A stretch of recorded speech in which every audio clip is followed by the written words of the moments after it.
अभी उसने बोला कह रहे सेठ को पैसा देना है, सेठ से मिलवाता हूँ, सेठ को दो पैसा। नहीं झूठ बोल रहा है भाई। आप 2000 करो 3000 करो, बंदे को पकड़ा लो, सुबह आप पैसे ले लो। आगे उधर ही चलेगा, हाँ उधर ही चलेगा। यहाँ पे अच्छी कमाई नहीं हो रही। इधर अच्छी होगी, हाँ इधर 8-9 बजे सनाता हो जाते, इधर बहुत अंकल आते हैं, कोई ना कोई आपसे लेगा। इधर अच्छी रहती है। तो एक बार जगह तो जाके देख ले, इससे भी ज्यादा रश है। 5 स्टार पे। हाँ, वो ना तंग भी नहीं करता। बड़े बड़े उधर गाड़ी आती हैं, उधर को सही पैसे दे देंगे।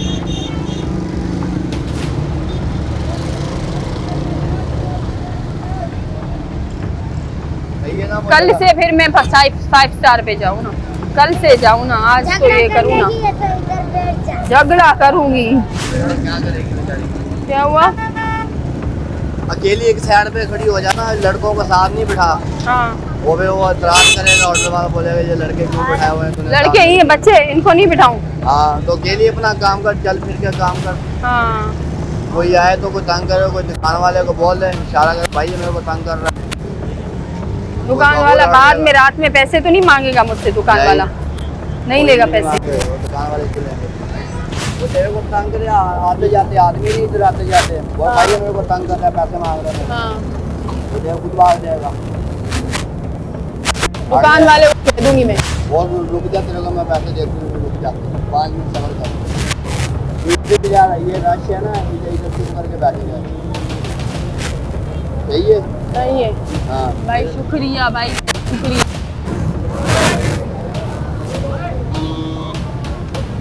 डेकोरेशन पीस है जो वो ले ले। पेन ले लूं? हाँ पेन ले ले, पेन भी सही है, गाड़ियों में लगा, गाड़ी के पास चली गई। हाँ। ये देखा भी इधर रश हो जाता है, ऐसे ये तंग करेंगे तो बिला वजह।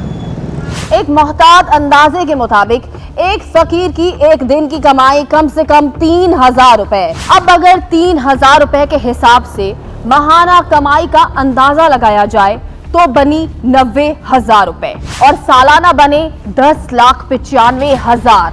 जी हाँ, 10,95,000। देखिए, पेशावर अफराद की तो मजम्मत की गई, यानी ये जो माफिया फ़कीरों का बना हुआ है इसकी मजम्मत की गई है। और हमको नज़र आता है कि शरीयत इस्लामी में कहा गया कि अक़रबा को पहले दो। तो अगर हम अपने इर्द गिर्द नज़र डालें तो हमको कोई ना कोई ऐसा फ़र्द ज़रूर मिल जाएगा जो कि माशरे में कुचला हुआ हो, कमज़ोर हो। तो अगर हम अपने इर्द गिर्द वालों का ख्याल रखें तो इस माफिया को हम मजम्मत कर सकते हैं। अल्लाह पाक फरमाता है, कस्बे हलाल की तलाश में निकलो, रिज़्क़ हलाल कमाओ और मेहनत से कमाओ और मेहनत से खाओ। क्योंकि परवरदिगार जानता है कि इंसान जब मांगता है और जब हाथ फैलाता है तो उसकी अपनी इज़्ज़त नफ्स जो है वो मजरूह होती है। और इसी तरह मेरे प्यारे नबी मोहम्मद मुस्तफ़ा सल्लल्लाहु अलैहि वसल्लम का फरमान है कि देने वाला हाथ लेने वाले हाथ से बेहतर है। यानी देने वाला हाथ और मांगने वाला हाथ, उसमें कितना फ़र्क है। तो सोचिएगा कि जिस मुल्क में देने वाले हाथ कम और लेने वाले हाथ ज़्यादा हो जाएं तो ख़ुद सोच लीजिए कि वहाँ की जो है वो कौमी तस्वीर किस तरह की उभर के सामने आएगी। हमारे मुल्क में भिखारी तबके के लिए कानून कौन से हैं? तो एक्चुअली हमारे यहाँ भिखारियों के लिए कोई कानून नहीं है, उनके अगेंस्ट कानून बनाए गए हैं। अच्छा, शरई तौर पर हम देखते हैं कि किसी सूरत से भी ये अच्छा अमल नहीं है।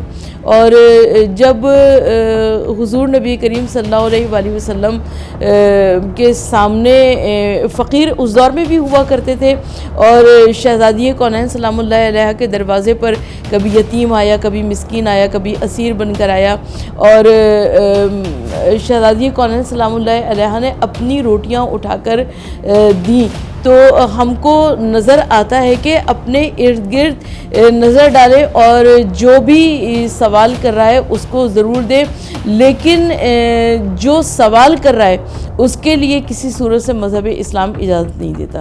लोग यही सोचेंगे, दूसरे ममालिक के लोग यही सोचेंगे कि इस मुल्क में गुर्बत है, इस मुल्क में बेरोज़गारी है, बद इंतज़ामी है और समाजी कमज़ोरी है। तो ज़ाहिर है जब इस किस्म के तासुरात हमारे लोगों से जब ये सामने आएंगे तो यकीनन जो है दूसरे ममालिक के लोग जो हैं वो हमारे बारे में सोचेंगे कि शायद हम जो है वो किसी तरह से पसमानदा रह गए हैं या हमारी इसी तरह से हमारे मुल्क की शोहरत में, एतमाद में और ख़ुद मुख्तारी में जो है वो इसमें कमी का तस्वुर जो है वो सामने आएगा। कानून जो है उस पर अमल पैरा होने की ज़रूरत है और ये कानून ये कहता है कि अगर कोई भी इस तरह की जो है वो मुनज़्ज़म या गैर मुनज़्ज़म भिखारीज़म का जो फ़रोग़ देगा या भिखारीज़म करेगी उसकी सज़ा जो है वो 3 साल से लेके और फ़ाइन की भी है।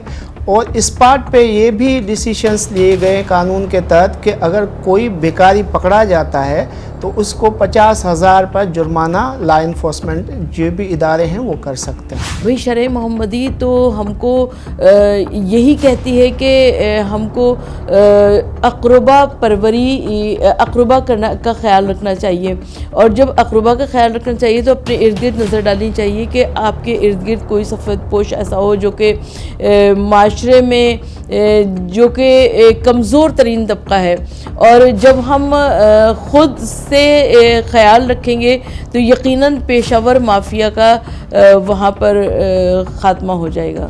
बिल्कुल आती हैं, क्यों नहीं आती हैं। बहैसियत एक आप कह लीजिए कि ट्रैवलिंग के हवाले से कि मैं ख़ुद ट्रैवलिंग से वाबस्ता हूँ तो इसी हवाले से आपको बताऊँगी कि बहुत से ऐसे लोग हैं कि जो बड़े अरसे जो है दिल में उम्मीद और आस लिए बैठे रहते हैं कि हम चले जाएँ और उनके सबसे बड़ी जो आती है प्रॉब्लम इमिग्रेशन में आती है। उनको वीज़ा लेट मिलता है, उनसे बहुत ज़्यादा पूछताछ की जाती है। इसके अलावा उनके जो है वो इजाफी तफ्तीश एक्स्ट्रा यानी उनको कह लीजिए कि एक पेनफुल मराहिल से गुजरना पड़ता है जब जाके कहीं वो वीज़े के प्रोसेस पे आते हैं। जब वीज़े के प्रोसेस पे आते हैं तो बड़ी मुश्किल से जो है वो वीज़ा देने वाले बड़े हिचकिचाहट से वीज़ा देते हैं और शायद इसकी वजह यही है कि हमारे ऊपर इतना एतमाद रहा नहीं है।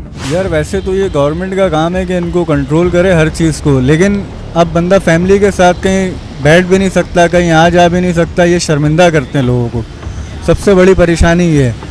और बाज़ औक़ात ऐसा भी होता है कि इंसान के पास नहीं होते और ये मजबूर इतना कर देते हैं कि बंदा वैसे ही जो है ना वो परेशान हो जाता है कि यार क्या करूं इनके साथ। हमारे मुल्क में ख़ास तौर पे कराची शहर के अंदर बेशुमार हो गए हैं। अगर आप देखें तो मुख्तलिफ़ जगहों पे सिग्नल्स पे इधर उधर इस चक्कर में जो है आप जो हकदार है उसका हक खा रहे हैं और इसके पीछे भी किस तरीके से रहा जा रहा है। अगर आप जाके देखें तो सिग्नल्स वगैरह पर भी वो ऑलरेडी बुक होते हैं। आप नया फ़कीर तो आगे जो बेचारा वाकई डिज़र्विंग है वो आ भी नहीं सकते इस जगह पे। मैं समझता हूँ कि जो हालात जा रहे हैं सबसे ज़्यादा जो कारोबार है वो क्या कहते हैं ये भीख मांगने का है। लेकिन हम लोग जो है ना खुद भी पैसे देते हैं और जो पता नहीं शायद कि इनकी बड़ी दुआएं लग जाएंगी और ये हो जाएगा वो हो जाएगा, ठीक है।